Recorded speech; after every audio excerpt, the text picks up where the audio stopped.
स्वागत है आप सभी का हमारे चैनल द पढ़ाई हम पर पे। स्टूडेंट्स, आज की इस वीडियो में हम लोग सीबीएसई बोर्ड क्लास 10 साइंस के वो सारे इंपॉर्टेंट क्वेश्चन करने वाले हैं जो आपके बोर्ड एग्जाम में आज तक पूछे गए हैं या वही क्वेश्चन बार बार पूछे जाते हैं। ठीक ना, तो आज हम लोग 20 वो सारे इंपॉर्टेंट क्वेश्चन करेंगे जो आपके बोर्ड एग्जाम में पूरे के पूरे वो क्वेश्चन आपको देखने को मिलेंगे। आप देख सकते हैं आपके सामने स्क्रीन पे पहला क्वेश्चन है जिसमें आपको एक फिगर दिया गया है। ये क्वेश्चन जनरली 3 मार्क्स में पूछा गया है कई बार, ठीक ना। और इस क्वेश्चन से नॉर्मल और भी बहुत सारे छोटे छोटे क्वेश्चंस बनते हैं, उसको हम लोग देखने की कोशिश करेंगे। देखो इसमें क्या बोला है, study the given figure below and answer the following question. यानी आपको एक फिगर दिया गया है और इस फिगर को देख के आपसे इन्होंने 4 क्वेश्चंस किए हैं और आपको इन सबका क्या करना है, आंसर देना है। ठीक ना, सबसे पहले देखो आपको फिगर देख के पता चल रहा है अगर बैटरी अटैच है, ठीक ना, हाइड्रोजन और ये क्या ऑक्सीजन गैस निकल रही है, और कहीं ना कहीं तो फिर हम लोग सोचेंगे कि ये क्या किया जा रहा है, वाटर का इलेक्ट्रोलाइसिस किया जा रहा है, यानी वाटर के मॉलिक्यूल्स को क्या किया जा रहा है, ब्रेक डाउन किया जा रहा है। ठीक ना, तो यहाँ पे आप देख सकते हैं सबसे पहले हम लोग फिगर को देखेंगे। तो फिगर में आपको पता है ये तो इलेक्ट्रोड्स होते हैं जो आपके कार्बन रॉड का होता है, कार्बन रॉड होते हैं या ग्रेफाइट का बना होता है। ठीक ना, इसको याद रखेंगे, जो ये हमारा रॉड होते हैं कार्बन रॉड या ग्रेफाइट का बना होता है। ऊपर से देखो जो वाटर का इलेक्ट्रोलाइसिस करते हैं, ठीक ना। तो एक बात याद रखना कि जो हमारा पॉजिटिव टर्मिनल होता है ग्रेफाइट का, जो इलेक्ट्रोड का जो पॉजिटिव टर्मिनल होता है उसे हम लोग क्या कहते हैं, एनोड, और जो नेगेटिव टर्मिनल होता है उसे हम लोग क्या कहते हैं, कैथोड। अब हम लोग आते हैं क्वेश्चंस पे। पहला आपसे जो क्वेश्चन इन्होंने पूछा है, name the process डेपिक्टेड in the diagram. ठीक ना, आपको वो प्रोसेस का नाम लिखना है जो आपको इस फिगर से समझ में आ रहा है, इस फिगर में जो किया जा रहा है। तो आप लोग सिंपल सा लिख सकते हैं, इसमें क्या कर रहे हैं हम लोग, इलेक्ट्रोलाइसिस ऑफ वाटर। क्या कर रहे हैं, इलेक्ट्रोलाइसिस ऑफ वाटर, यानी इलेक्ट्रोलाइसिस ऑफ वाटर समझ सकते हैं, वाटर का ब्रेकडाउन करना। ये आपका किस टाइप का रिएक्शन का एग्जांपल है, डिकम्पोजिशन रिएक्शन। कैसा है डिकम्पोजिशन रिएक्शन, आगे भी हम लोग देखेंगे। ठीक ना, आपका फर्स्ट पार्ट हो गया। सेकेंड पार्ट में इन्होंने क्या बोला, right the composition of anode and cathode. जो एनोड और कैथोड है, ये जो रॉड है ये किससे मिलकर बना हुआ है, आपको हमने पहले ही इसको बता दिया किसके है, कार्बन रॉड है, कार्बन रॉड है, कार्बन से बने हुए या ग्रेफाइट के है। ठीक ना, आप ये लिखेंगे आपको पूरे के पूरे मार्क्स मिलेंगे। आगे थर्ड पार्ट में इन्होंने क्या पूछा है, write the balance chemical equation of the reaction which take place here. यानी जो यहाँ पे रिएक्शन हो रहा है, कौन सा रिएक्शन होगा उसको क्या करना है, लिखना है, उसके बाद उस रिएक्शन को क्या करना है, बैलेंस करना है। ठीक, तो देखो हमारा क्या होगा यहाँ पे रिएक्शन, हमारा H2O है। एक बात याद रखना, जो हमारा H2O है ये क्या होता है, बैड कंडक्टर ऑफ इलेक्ट्रिसिटी होता है बैड कंडक्टर ऑफ इलेक्ट्रिसिटी। यानी जो हमारा प्योर वाटर है, प्योर H2O है, अगर उसमें तुम इलेक्ट्रिक करंट पास करोगे तो उसमें इलेक्ट्रिक करंट पास नहीं होगा। जब इलेक्ट्रिक करंट पास नहीं होगा तो उसके मॉलिक्यूल्स क्या होंगे, ब्रेक डाउन नहीं होंगे। और उसे अगर हमें ब्रेक डाउन करना है तो हम लोग इसमें क्या ऐड कर देते हैं, कुछ इम्प्योरिटी ऐड कर देते हैं। इम्प्योरिटी का मतलब हम लोग जनरली क्या करते हैं, H2SO4 सल्फ्यूरिक एसिड ऐड करते हैं। ठीक ना, क्या ऐड करते हैं, H2SO4 ऐड कर देते हैं जनरली, कोई भी एसिड ऐड कर देते हैं, जिसकी वजह से क्या होता है कि जो हमारी वाटर होती है इस क्या हो जाते हैं, इसमें H2SO4 क्या हो जाएगा, आयनाइज हो जाएगा H2 प्लस और SO4 माइनस में, जिसकी वजह से ये वाटर क्या करेगा, इलेक्ट्रिक करंट कंडक्ट करेगा। ठीक ना, देखते हैं कि तीसरे में क्या पूछा था। हाँ, इस रिएक्शन को हमें क्या करना है, बैलेंस करना है। जब H2O में जब हम लोग इलेक्ट्रिक करंट पास करेंगे यहाँ पे, ठीक ना, इलेक्ट्रिक करंट जब हम लोग पास करेंगे इसके मॉलिक्यूल्स क्या हो जाएंगे, हमारे ब्रेक डाउन होंगे H2 और O2 में। ठीक ना, क्योंकि हमारा मेन पर्पज ही होता है हम लोग वाटर के मॉलिक्यूल्स को क्या करें, ब्रेक डाउन करें H2 और O2 में। ठीक ना, तो ब्रेक डाउन करने के लिए हमने क्या किया, इससे इलेक्ट्रिक करंट पास किया। जब हमने इससे इलेक्ट्रिक करंट पास किया ये ब्रेक डाउन हो गया। अब देखो हम आते हैं इसके बैलेंसिंग पे। तो सबसे पहले हम किसको बैलेंस करते हैं, यहाँ पे वाटर को बैलेंस करते हैं, नहीं सबसे पहले किसको बैलेंस करेंगे, यहाँ पे हाइड्रोजन और ऑक्सीजन में ऑक्सीजन को बैलेंस करेंगे। यहाँ ऑक्सीजन 2 है, यहाँ ऑक्सीजन 1 है, ऑक्सीजन को 2 करोगे तो यहाँ 2 से मल्टीप्लाई कर देंगे। अब देखो ऑक्सीजन 2 हो गया, लेकिन हाइड्रोजन इधर, अब हाइड्रोजन को देखो इधर भी ऑक्सीजन 2 हो गया, हाइड्रोजन देखो, हाइड्रोजन इधर कितने हो गए, 2 2 4, यहाँ हाइड्रोजन कितना है, 2 है, 2। यहाँ हाइड्रोजन के कितने मॉलिक्यूल्स हो गए, 2। यहाँ पे तुम पिक्चर में देख सकते हो जो हमारा कैथोड पे निकल रहा है वो क्या निकल रहा है, हाइड्रोजन। यहाँ से एमसीक्यू क्वेश्चन बनता है कि जब हम लोग वाटर का इलेक्ट्रोलाइसिस करते हैं तो वहां पे जो हमारा जो कैथोड पे निकलती है कौन सी गैस निकलती है, तो कैथोड पे आप क्या बता दोगे कौन सी गैस निकल रही है, हाइड्रोजन। कौन सी गैस निकल रही है कैथोड पे, कैथोड पे हमारी निकल रही है हाइड्रोजन। क्या निकल रही है, कैथोड पे निकल रही है हाइड्रोजन। देखो कैथोड का मतलब क्या है, निगेटिव चार्ज, अननिगेटिव टर्मिनल पर क्या आएगा, पॉजिटिव आएगा। पॉजिटिव है, ऑक्सीजन तो तुम्हारा क्या है, निगेटिव है ना, लेकिन हाइड्रोजन हमारा क्या होता है, कभी H प्लस भी लेता है, ठीक ना। तो ये पॉजिटिव चार्ज है, पॉजिटिव चार्ज कहाँ जाएगा, निगेटिव टर्मिनल की तरफ। और जो कैथोड हमारा जो रॉड होता है वो कैसा होता है, निगेटिव टर्मिनल होता है। इस बात से भी आप याद रख सकते हैं। तो आपसे 1 मार्क्स क्वेश्चन में ये पूछा जाता है कि जब हम लोग वाटर का इलेक्ट्रोलाइसिस करते हैं तो वहां पे जो कैथोड होती है उस पर कौन सी गैस निकलती है या एनोड पे कौन सी गैस निकलती है, इस बात को भी याद रखना। यहाँ हम आपको लिख दे रहे हैं, ठीक ना। ये कैथोड पे हमें कौन सी गैस निकलेगी, यहाँ लिख रहे हैं हम आपको, कैथोड पे हमें निकलती है कौन सी गैस, यहाँ पे याद रखना हाइड्रोजन। हाइड्रोजन क्या है, पॉजिटिव टर्मिनल। लेकिन अगर हम एनोड की बात करेंगे तो एनोड का जो होता है ये कैसा है, एनोड आपका पॉजिटिव टर्मिनल है। और यहाँ पे जो अगर टर्मिनल पॉजिटिव है तो यहाँ हमारी कौन सी गैस आएगी, ऑक्सीजन निगेटिव वाली आएगी। इस बात को आपको याद रखना है, ठीक। तो ये आपका रिएक्शन बैलेंस हो गया। और दूसरा क्वेश्चन यहाँ पे से बनता है कि जब हम वाटर का इलेक्ट्रोलाइसिस करते हैं तो हाइड्रोजन और ऑक्सीजन का रेशियो क्या होता है। यहाँ देख सकते हैं हाइड्रोजन के कितने मॉलिक्यूल्स हैं, 2 मॉलिक्यूल्स हैं, ऑक्सीजन के कितने मॉलिक्यूल्स हैं, 1 मॉलिक्यूल्स है। यहाँ से आपका एक क्वेश्चन पूछा जाता है तो अगर हम लोग वाटर का इलेक्ट्रोलाइसिस करते हैं तो हाइड्रोजन और ऑक्सीजन की जो रेशियो होती है वो क्या होती है, तो आप क्या बताओगे, 2:1, ठीक। और इस क्वेश्चन में आपका लास्ट पार्ट पूछा गया, चौथा पार्ट बोला है the reaction does not take place if a few drops of dilute sulphuric acid is not added to water. Why, आपको हमने पहले ही बताया water is bad conductor of heat, ठीक ना, बैड कंडक्टर ऑफ इलेक्ट्रिसिटी, ठीक ना। अगर हम लोग बैड कंडक्टर ऑफ इलेक्ट्रिसिटी है, अगर हम लोग कोई इंप्योरिटी ना ऐड करें तो उसमें इलेक्ट्रिक करंट पास नहीं होगा। जब इलेक्ट्रिक करंट पास नहीं होगा तो वाटर के मॉलिक्यूल्स आयनाइज नहीं होंगे। जब वाटर के मॉलिक्यूल्स आयनाइज नहीं होंगे तो आप बता दोगे so this reaction will did not take place, ठीक। तो आपका ये एक क्वेश्चन आपके कम से कम 5 से 7 क्वेश्चंस बना रहा है जो आपके एमसीक्यू में भी हेल्प करता है, लॉन्ग आंसर में भी हेल्प करता है। देखिए बहुत ज्यादा इंपॉर्टेंट है और इसमें आपके 4 अलग अलग पार्ट हैं और चारों पार्ट्स हरदम आपके एग्जाम में पूछे गए हैं, ठीक ना। तो सबसे पहले इन्होंने क्या बोला है, translate the following statement into chemical equation and then balance the equation, ठीक है। दो चीजें यहाँ पे हो रही है, आपको बस उसका स्टेटमेंट दिया गया है, ये केमिकल कंपाउंड रिएक्ट कर रहा है तो सबसे पहले आपका काम है उसको केमिकल इक्वेशन लिखनी है, उसके बाद उस रिएक्शन को क्या करना है, बैलेंस करना है, ठीक ना। तो चलिए देखते हैं हम लोग कैसे करेंगे।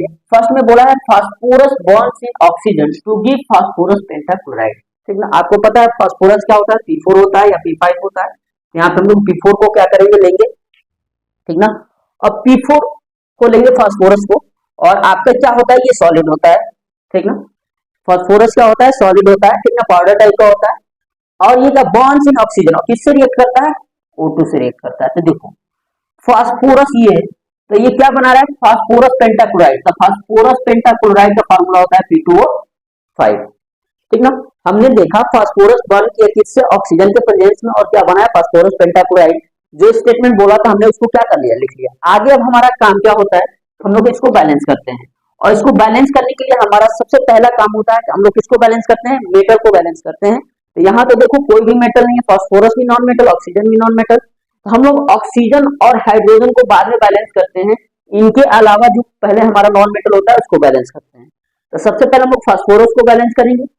यहाँ देखो फास्फोरस के कितने मॉलिक्यूल एटम्स हैं, 4, इधर कितना है, 2। फास्फोरस को 4 करो, 2 से मल्टीप्लाई कर दोगे, 4 हो गया। अब देखो फास्फोरस तो हमारा यहाँ 4 हो गया, लेकिन अब ऑक्सीजन को देखते हैं, ऑक्सीजन 2 है, यहाँ ऑक्सीजन कितना है, 10, यहाँ ऑक्सीजन कितना हो गया, 5, ठीक ना। तो जो हमारा फर्स्ट पार्ट था इस इक्वेशन का, ठीक ना, तो फास्फोरस को ऑक्सीजन से रिएक्ट कराना था जिससे आपका क्या बनता, फास्फोरस पेंटाक्लोराइड हमारा बन गया, और इस केमिकल रिएक्शन को भी हमने क्या कर लिया, बैलेंस कर लिया। फर्स्ट पार्ट हो गया। सेकंड पार्ट हमारा है, बोला है aluminium metal replace iron from Fe2O3।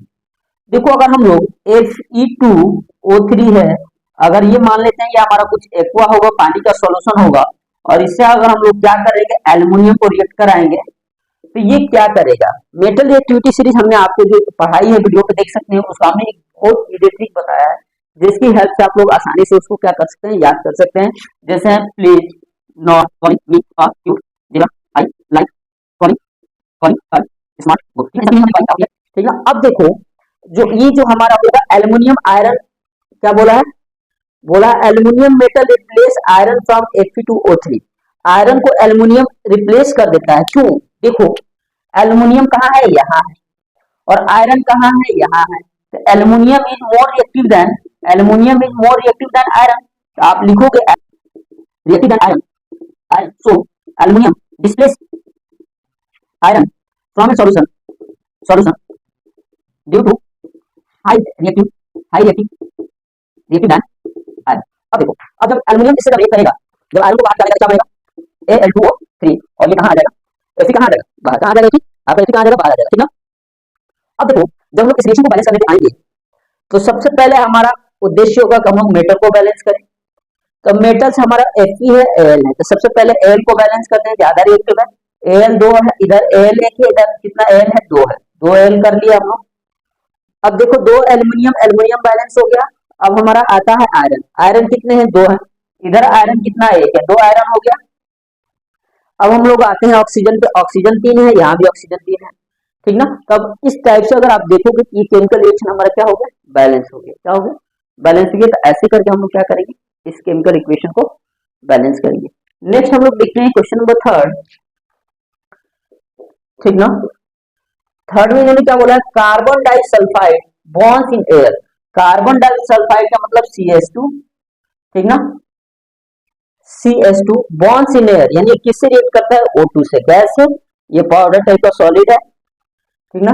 Carbon disulphide bonds in air to give carbon dioxide. जब ये इससे बर्न होती है तो क्या बनती है, CO2 कार्बन डाइऑक्साइड, एंड क्या बोला है ये, सल्फर डाइऑक्साइड प्लस SO2। ये दो गैसेस हमारे पास क्या होती है, बनती है। ठीक ना, ये दो गैसेस हमारे पास क्या हो रही है, बन रही है। ठीक ना, ये दो गैसेस हमारे पास क्या बन रही है, बन रही है। अब देखो ये भी आपकी गैस है और ये भी आपकी क्या है, गैस है। और यहां से अगर हम लोग देखेंगे, बैलेंस करना है इस रिएक्शन को, यहां देखो ये CH2 है, कार्बन डाइसल्फाइड। हम लोग सबसे पहले किसको बैलेंस करेंगे, इसमें कार्बन को बैलेंस कर लें या सल्फर को बैलेंस कर लें।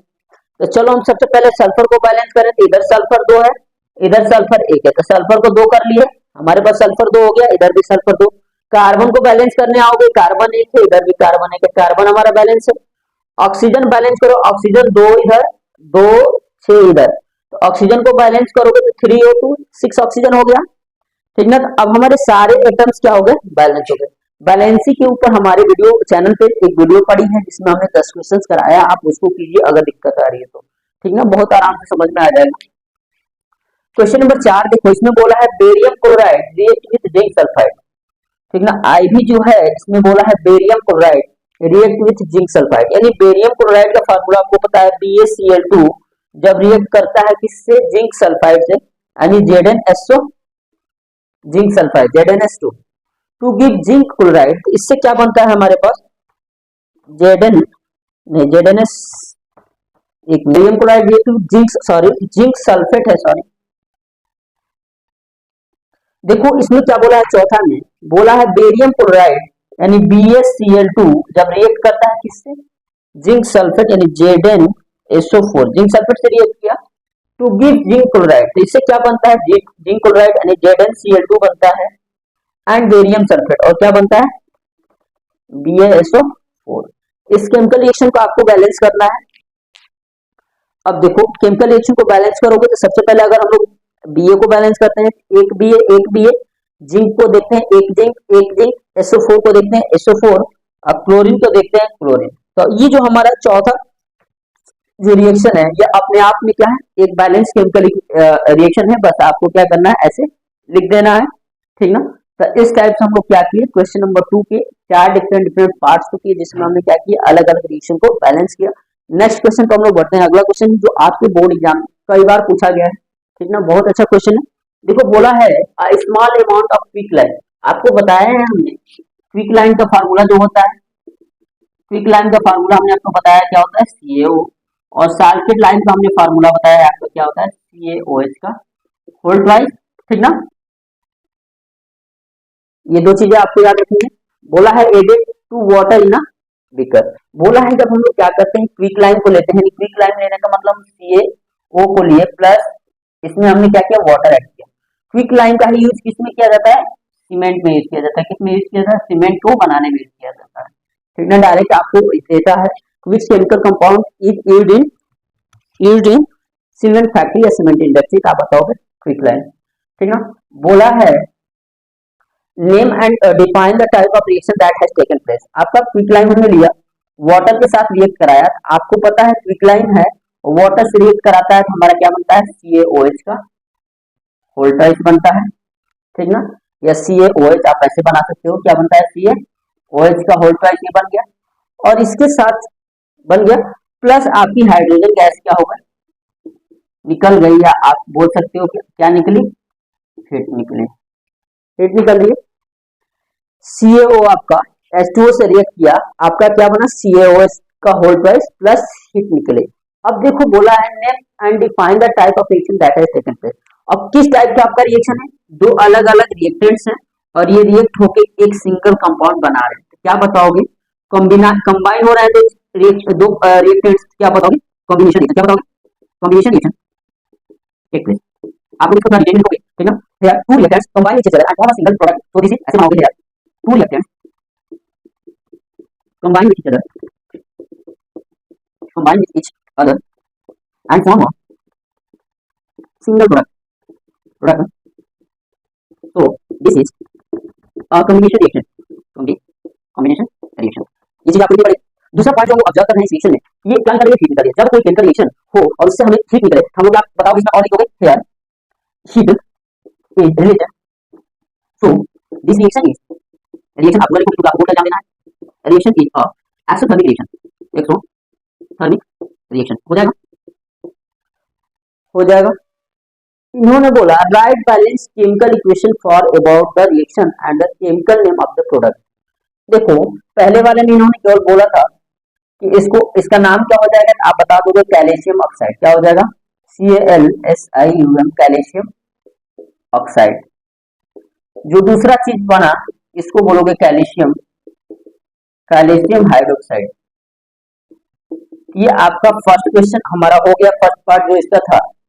बी पार्ट में इन्होंने क्या बोला, right the balance chemical equation for the above reaction. हमें क्या करना है, CaO को रिएक्ट कराना है H2O से, जब हम लोग रिएक्ट कराएंगे तो आपका बनता है CaOH का होल ट्वाइस बनता है प्लस आपकी क्या निकलती है हीट निकलती है, क्या निकलती है आपकी हीट निकलती है, ठीक ना।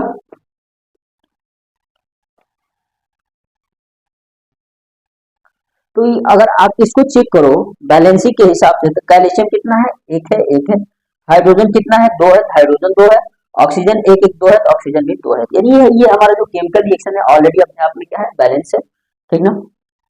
अब बोला है write the balance chemical equation for the above reaction and chemical name of the product. तो इसका हमने बताया, इसको क्या बताओगे क्विक लाइन, और इसको क्या बताओगे साल्फेट लाइन।